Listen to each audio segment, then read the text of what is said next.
Assalamualaikum warahmatullahi wabarakatuh. Alhamdulillah wassalatu wassalamu ala rasulillah amma ba'd. Baik anak-anak, pada kesempatan kali ini kita akan belajar tentang iman kepada Rasul. Yang dimaksud dengan pengertian Nabi dan Rasul yang pada intinya adalah bahwasanya Nabi itu adalah seseorang yang Allah Subhanahu wa taala wahyukan, akan tapi dia tidak diperintahkan untuk menyampaikan kepada umat. Adapun Rasul, dia adalah seseorang yang Allah Subhanahu wa taala beri wahyu dan Allah Subhanahu wa taala perintahkan untuk menyampaikan pada umatnya. Ini adalah pengertian nabi dan rasul yang secara gampangnya seperti itu. Namun di sini dalam buku ini disebutkan bahwa nabi itu artinya pembawa berita. Dan nabi merupakan manusia seperti kita. Artinya nabi itu memang manusia biasa yang mereka butuh makan, minum, istirahat, dan lain sebagainya. Sama seperti manusia biasa. Namun nabi adalah dia merupakan manusia yang Allah Subhanahu wa taala beri wahyu ya dengan menetapkan syariat nabi yang sebelumnya. Dan tidak diperintahkan untuk menyampaikan kepada umatnya. Adapun Rasul secara arti adalah utusan. Rasul Allah Subhanahu wa taala berarti utusan Allah Subhanahu wa taala.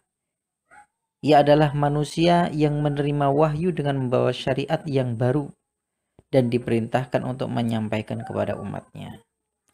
Dengan demikian, semua Rasul adalah Nabi, namun tidak semua Nabi itu adalah Rasul.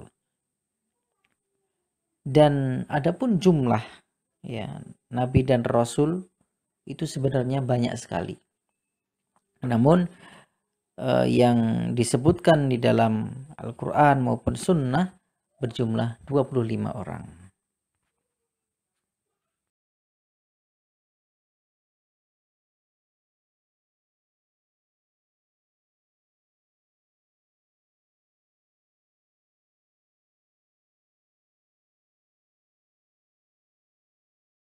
Pada halaman berikutnya di sini disebutkan nama-nama dari para nabi dan rasul yang ada 25 itu. Ini. Dan ada di antara 25 ini mereka nabi dan rasul yang disebut dengan ulul azmi. Ulul azmi adalah mereka nabi yang memiliki keteguhan dan kesabaran yang sangat tinggi dalam menjalankan dakwah dalam menghadapi tantangan umatnya. Mereka adalah Nabi Nuh alaihi salam, Nabi Ibrahim alaihi salam, Nabi Musa alaihi salam, Nabi Isa alaihi salam, dan Nabi Muhammad sallallahu alaihi wasallam. Ini adalah kelima nabi dan rasul yang disebut dengan ulul azmi, yang mana mereka memiliki kesabaran yang sangat hebat dalam menghadapi tantangan dakwahnya.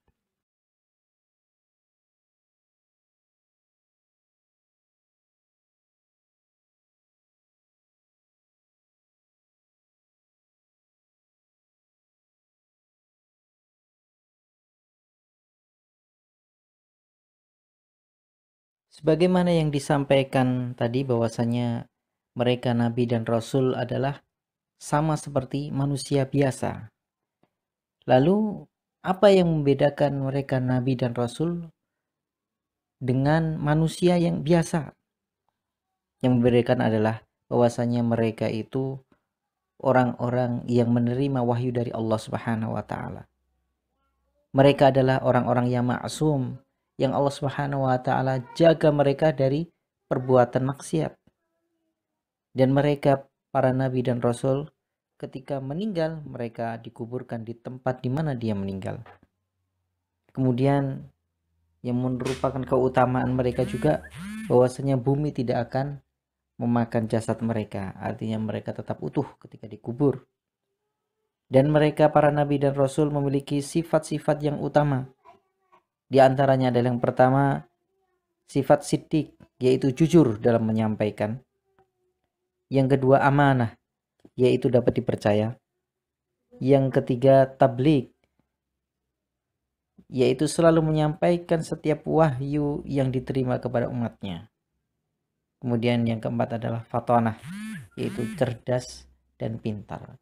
Ini yang membedakan mereka, yaitu para nabi dan rasul, dengan manusia biasa. Meskipun mereka itu adalah manusia biasa yang memiliki kebiasaan-kebiasaan seperti pada manusia pada umumnya, seperti makan, minum, tidur, ya, dan lain sebagainya. Tapi mereka punya kelebihan, punya keistimewaan yang Allah Subhanahu wa taala istimewakan dari manusia-manusia pada umumnya, seperti yang tadi sudah disampaikan.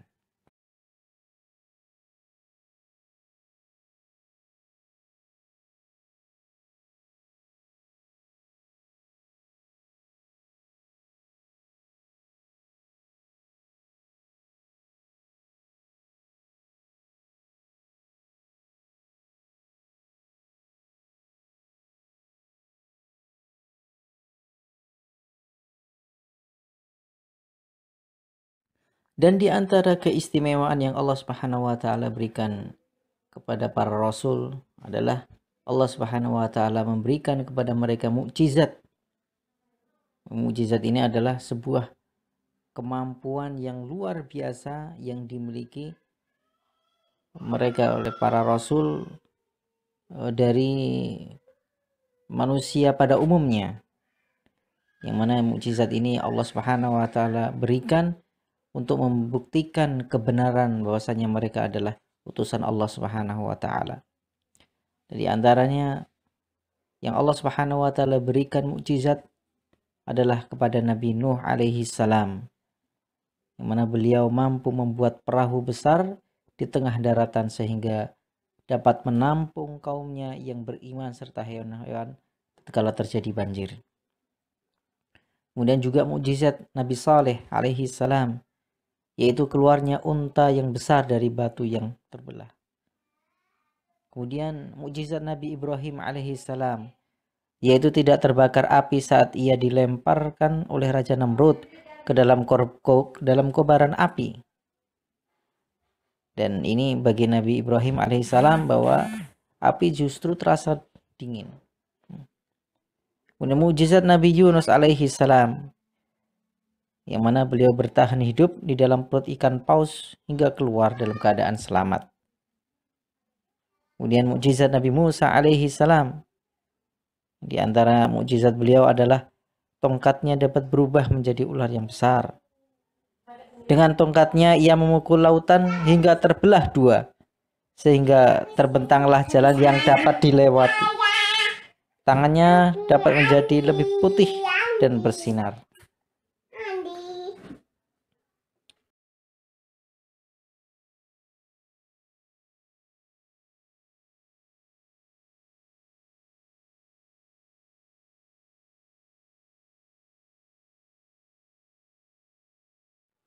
Kemudian mukjizat Nabi Dawud alaihi salam, yang mana beliau mampu melunakkan besi sehingga beliau mampu membuat baju perang.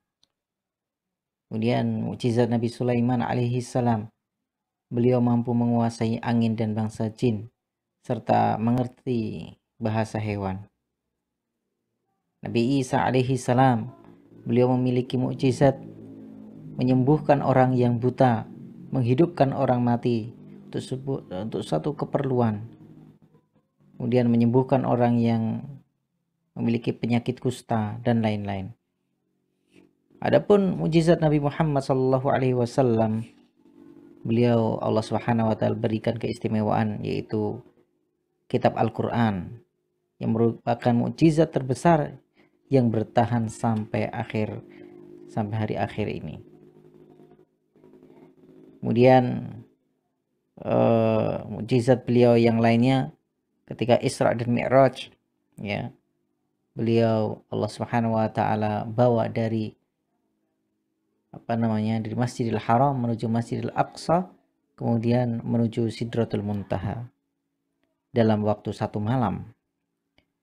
Kemudian mukjizat beliau juga bahwasanya terbelahnya bulan setelah ditunjuk oleh Nabi Shallallahu Alaihi Wasallam.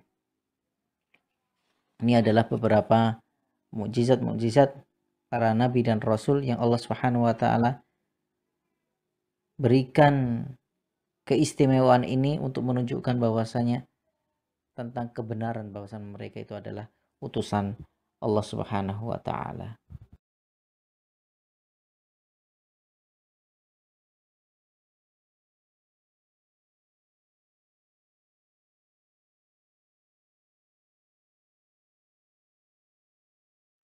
Setelah kita mempelajari pembahasan tentang nabi dan rasul, maka kita masuk kepada latihan soal pada halaman 6 sampai 7.